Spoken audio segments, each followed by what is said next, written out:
Images showing. 那鉴于当前叙利亚局势， 국제뉴스 한반도 정세를 한눈에 황준호의 월드 리뷰.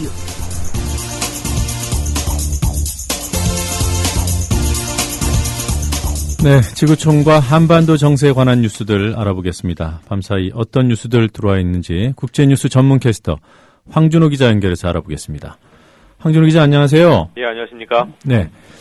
자, 결국 우려가 현실이 된 게 아닌가 이런 생각이 듭니다. 한국이 전시작전 통제권 환수를 재연기하면서 미국의 MD 체계에 참여하는 게 아니냐. 예. 예, 이게 현실이 되는 건가요, 진짜로?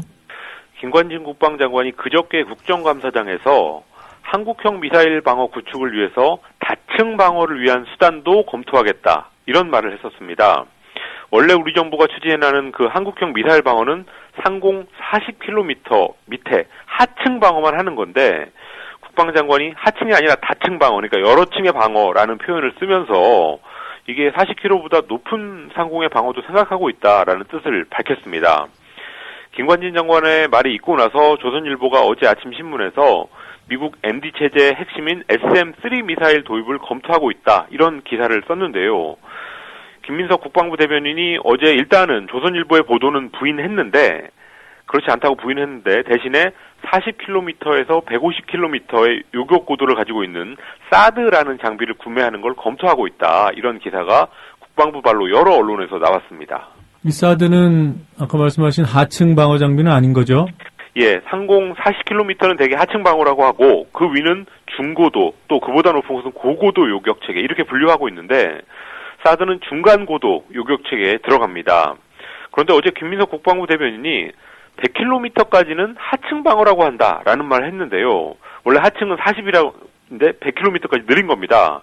그래서 거기를 방어하는 사드의 구매를 정당화하기 위해서 새로운 분류법을 제시한 것으로 풀이가 됐습니다. 근데 SM-3하고 사드 이 두 가지는 다 미국 MD의 핵심적인 미사일이고 우리 정부가 추진해왔던 한국형 미사일 방어에는 안 들어갔던 건데 그렇게 입장을 바꾸고 있는 겁니다. 이거는 결국 미국 MD에 참여하겠다는 선언이다. 이렇게 보는 시각이 많습니다. 예, 이 전작권 환수 연기 때문에 들어가는 비용이 너무 큰 거 아닌가요? 예, 사드 한 개 포대를 구축하는 데만 1조 원이 들어가니까 경제적인 의미의 비용이 우선 많이 들어가고요. 또 중국과 러시아의 반발이 불보듯 뻔하기 때문에 외교적인 비용도 상당히 들어갈 수밖에 없는 것 같습니다. 그런 것까지 감수해서 들어온 무기가 쓸모라도 있다면 좋은데 어쩔 수 없다고 보는데 그렇지만 한반도 작전 지형에서는 이게 별 쓸모가 없다는 것도 많이 지적되고 있습니다. 어제 어떤 여론조사를 보니까 전작권 환수 재연기에 대한 찬반이 45.1과 45.2 거의 비슷하게 나왔던데요. 대개 이런 이슈는 정부가 하는 걸 지지하는 여론이 높은데 이렇게 찬반이 비슷하다는 거는 반대 여론이 상당하다는 뜻이니까 그걸 정부가 좀 잘 새겨야 될 것 같습니다. 그리고 이명박 정부 때부터 사실 미국 MD에 참여한다 만다 이런 얘기가 자주 여러 번 있었지만 결국은 이명박 정부도 들여다보니까 이게 너무 말이 안 되는 거라서 미국 MD에는 참여 안 하는 입장을 고수했었는데 이제 와서 그걸 바꾼다면 비용이 얼마나 드는지 여기부터 정확히 제시해야 될 것 같습니다. 예. 국제신용평가사가 미국의 신용등급 하향을 경고했어요. 국제신용평가사인 피치가 몇 시간 전에 미국의 국가신용등급을 부정적 관찰 대상에 뒀다라고 밝히면서 미국 의회가 부채 한도 증액에 실패하면 미국의 신용등급을 강등하겠다고 밝혔습니다. 지금 미국 연방정부의 셧다운, 그러니까 부분 업무 중지, 그리고 디폴트, 채무불이행, 이 두 가지를 막기 위한 협상이 타결될 조짐을 보이면서도 또 막판 진통이 조금 있는데요. 이게 합의되지 않으면 미국 경제에 큰 타격이 있을 거라고는 경고를 피치가 아주 강력하게 한 걸로 풀이되고 있습니다. 재작년 8월에도 부채 한도 증액 협상을 가지고 미국 정치권이 크게 한번 부딪힌 적이 있었는데 그 후에 스탠더드 앤 푸어스가 미국의 국가 신용 등급을 한 단계 강등하면서 큰 파장이 있었습니다. 네. 자, 후쿠시마 얘기 좀 해보겠습니다. 지금 대형 태풍이 곧 상륙할 것으로 보이는데요. 일본 관동 지역에 최근 9년 사이에 가장 강력한 태풍이 상륙한다는 예보가 있습니다. 예. 후쿠시마 온전히 이 태풍의 영향권에 들어갈 전망이라서 방사성 물질을 포함하는 오염수 유출 이런 문제가 우려되고 있습니다. 26호 태풍 위파가 오늘 오전에 관동 지방에 상륙한다고 일본 기상청이 알렸는데요. 어제 저녁 7시를 기준으로 볼 때 중심 최대 풍속이 초속 40m인 대형 태풍입니다. 오늘 정오쯤에 후쿠시마 원전 주변을 지나갈 것 같은데 비가 만약에 많이 온다면 오염수를 모아놓은 탱크 주변에 고인 물 이게 흘러 넘치거나 아니면 지하수의 유입이 늘어나서 오염수 자체가 크게 늘어날 우려가 있습니다.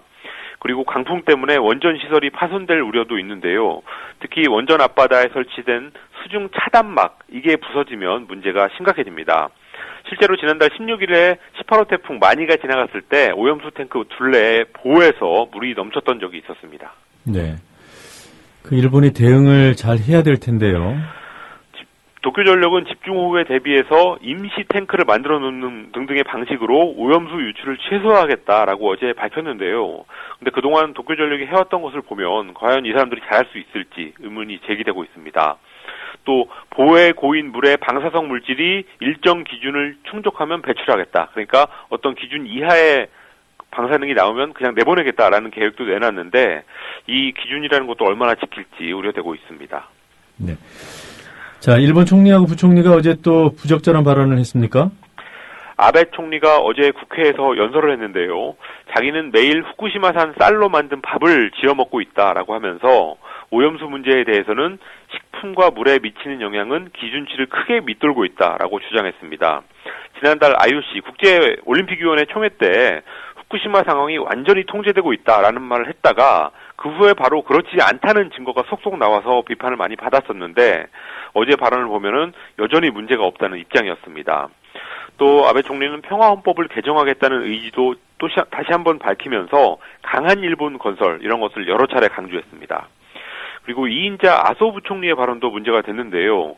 내일부터 시작되는 야스쿠니 신사의 추계 제사에 참배할지의 문제를 언급하면서 아시아 국가에 중국과 한국만 있는 게 아니다라는 말을 했습니다. 그러니까 자기가 야스쿠니에 가든지 말든지 한국하고 중국은 상관하지 말라 이런 뜻이었습니다. 네. 영국과 중국이 좀 가까워지는 그런 계기를 찾고 있는 것 같아요. 영국의 오스본 재무장관이 지금 중국을 방문하고 있는데요. 어제 마카이 중국 부총리하고 만나서 런던 금융기관에 중국 주식과 채권에 대한 위안화 직접 투자를 개방하는 방안을 합의했다고 영국 언론들이 보도했습니다. 중국 당국이 영국 금융기관에 면허를 줘서 위안화를 가지고 중국의 금융시장하고 직접 거래를 할 수 있게 하겠다는 뜻이었습니다. 또 중국 은행들이 영국 안에서 지점을 개설할 수 있게 규제를 풀기로 했는데요. 이 지점들은 영국 땅에 있지만 중국법에 따라서 규제를 받고 또 중국 당국의 감독을 받도록 했습니다. 이런 모든 것들이 런던을 위안화 거래의 중심지로 만들겠다는 영국의 뜻이 반영된 그런 조치였습니다. 중국한테는 위안화가 국제통화로서의 지위를 얻게 돼서 좋고 또 영국한테는 금융산업을 더 키울 수 있어서 좋은 그런 합의였습니다. 아무리 이해관계에 따른 합의라고 하지만 중국에 들어서는 외국은행, 중국은행까지 중국 당국이 감독한다. 상당히 파격적이군요. 그렇습니다. 그만큼 영국이 중국에 투자를 유치하려고 굉장히 노력을 하고 있는 건데요. 사실 작년 5월에 영국 총리가 티베트의 정신적 지도자 달라이라마를 만났던 일 때문에 두 나라 관계가 아주 나빠졌었습니다. 중국의 투자를 끌어와서 경제를 살려야 되는 영국의 입장에서는 영국이 중국이 가장 싫어하는 부분을 건드려가지고 지난 1년간 끙끙 앓았는데요. 결국 지난 6월달에 캐머런 총리가 다시는 달라이라마를 안 만나겠다 이렇게 백기를 들면서 겨우 관계를 회복했습니다. 과거에 프랑스의 사르코지 전 대통령하고 또 메르켈 독일 총리 이런 사람들도 달라이라마를 만났다가 중국의 강력한 반발을 사서 결국은 백기를 들었던 적이 있었는데 똑같은 상황이 영국하고도 되풀이했던 겁니다.